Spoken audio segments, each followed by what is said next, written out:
यमुना जल समझौते को लेकर उन्होंने बहुत काम किया है यहाँ पे। जबकि यमुना जल समझौते पर जो पूर्व मुख्यमंत्री रहे उन्होंने भी यहाँ पर जो हस्ताक्षर कराए थे उन्होंने भी कराए थे। कुछ लोगों का ऐसा भी कहना है। उन्हें अच्छे और बुरे के बीच समझ आती है। जो मोदी जी के मतलब बिल्कुल खोखले वादे हैं वो परोसे जा रहे हैं। एक तो जो 10 महीने का शासन यहाँ पर बीजेपी का देखा है उससे त्रस्त हैं लोग। पता है कि किस तरह से बांटने की राजनीति बीजेपी कर रही है। राजेंद्र गुड्डा पहले आपके थे, क्या उनको क्या कहेंगे? क्या आपको लगता है मौका परस्त है वो, जहाँ मौका लगता है वहाँ चौका लगा देते हैं? अगर नेता में ही कोई स्टेबिलिटी नहीं होगी, स्थिरता नहीं होगी, तो वो जनता के लिए किस तरीके से अपने आप को पेश कर पाए। क्या आप मानती हैं कि वोट कटुआ है वो? टर्म थी वोट काटू, तो वो झुंझुनों पे यहाँ पे लागू हो रही है। क्या आपको लगता है कि मुस्लिम समाज को तोड़ने की कोशिश की जा रही है राजेंद्र गुड्डा द्वारा या उन लोगों के द्वारा? अंग्रेजों की तरह बांटो और राज करो की नीति रही है। बच्चे मांग कर रहे हैं कि एसआई भर्ती का जो पेपर है वो निरस्त होना चाहिए और सत्ता के दम पे उसे उठा के ले जाते हैं मनोज मीणा को। क्या आपको लगता है कि सत्ता का दुरुपयोग हो रहा है? इस सत्ता को चला कौन रहा है?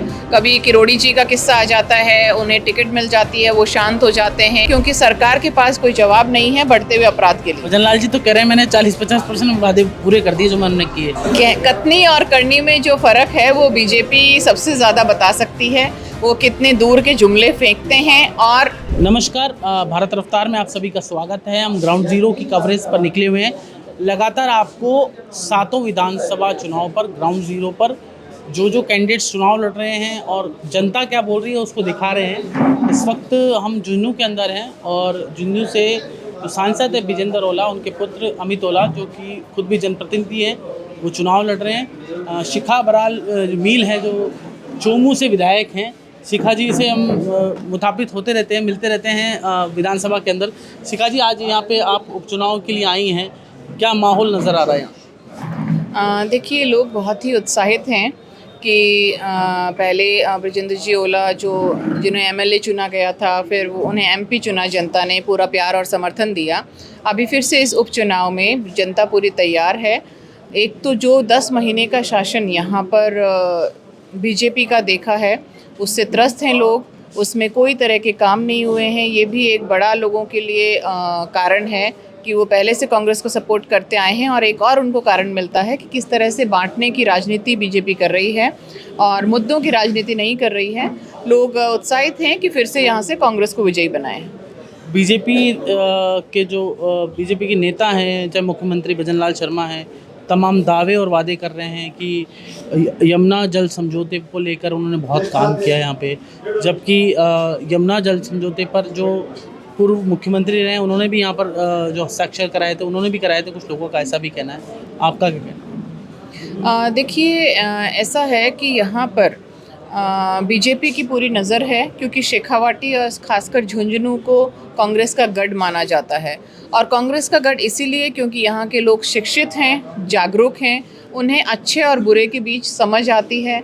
जो उन्हें आगे से परोसा जा रहा है, जो झूठ परोसा जा रहा है, जो मोदी जी के मतलब बिल्कुल खोखले वादे हैं वो परोसे जा रहे हैं, झुंझुनू की जनता उसमें पहचान कर सकती है।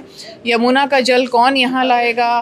पूरे राजस्थान हम देखें कि यहाँ पर क्या कार्य हो रहा है तो उससे साफ पता लगता है कि बीजेपी के सिर्फ झूठ परोसने के काम हैं।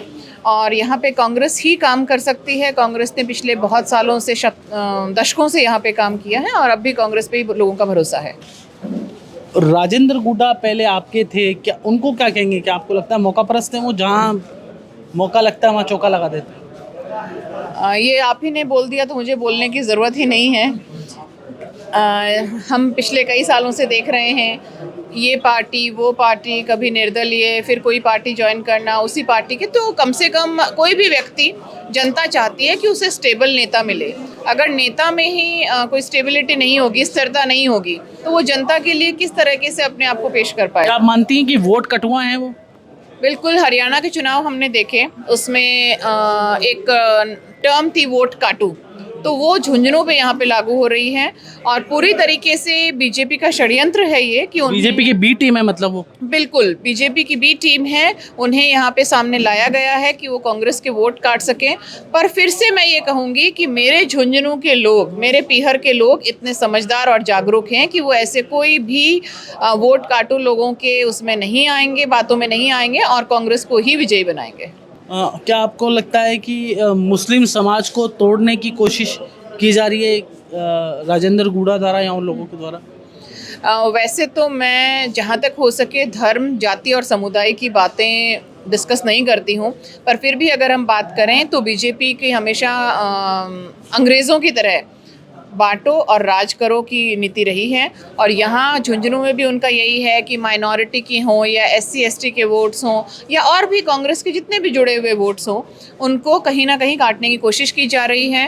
पर लोग समझ रहे हैं। मैं आज यहाँ पे बहुत सारे लोगों के बीच में गई और उन लोगों को खुद से ही समझ आ रहा है कि हम पूरी तरह से कांग्रेस के साथ हैं, हम ऐसी बातों में नहीं आने वाले, हम वोट खराब नहीं करने वाले, हमारा हम कांग्रेस में ही वोट देंगे। मैडम, लगातार बच्चे मांग कर रहे हैं कि SI भर्ती का जो पेपर है वो निरस्त होना चाहिए, और सत्ता के दम पर एक युवा आंदोलन कर रहा था और सत्ता के दम पे उसे उठा के ले जाते हैं मनोज मीणा को। क्या आपको लगता है कि सत्ता का दुरुपयोग हो रहा है? पिछले 10 महीने से हम सिर्फ सत्ता का दुरुपयोग देख रहे हैं, उपयोग तो कहीं कुछ हुआ नहीं है। इस सत्ता को चला कौन रहा है?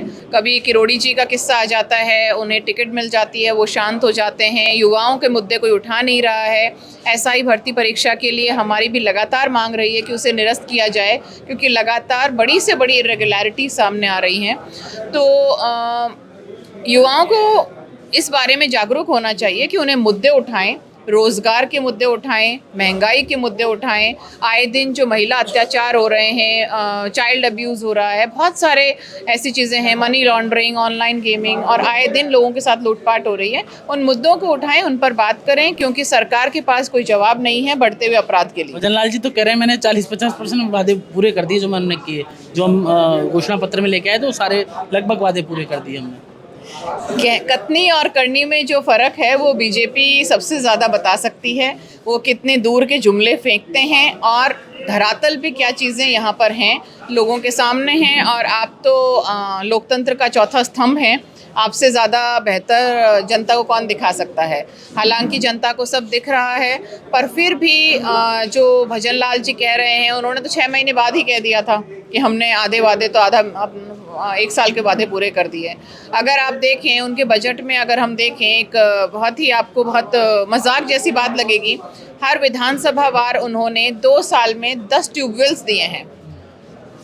इस वादे को पूरा करने के लिए 1 साल में पूरी विधानसभा में 5 ट्यूबवेल मिलेंगे।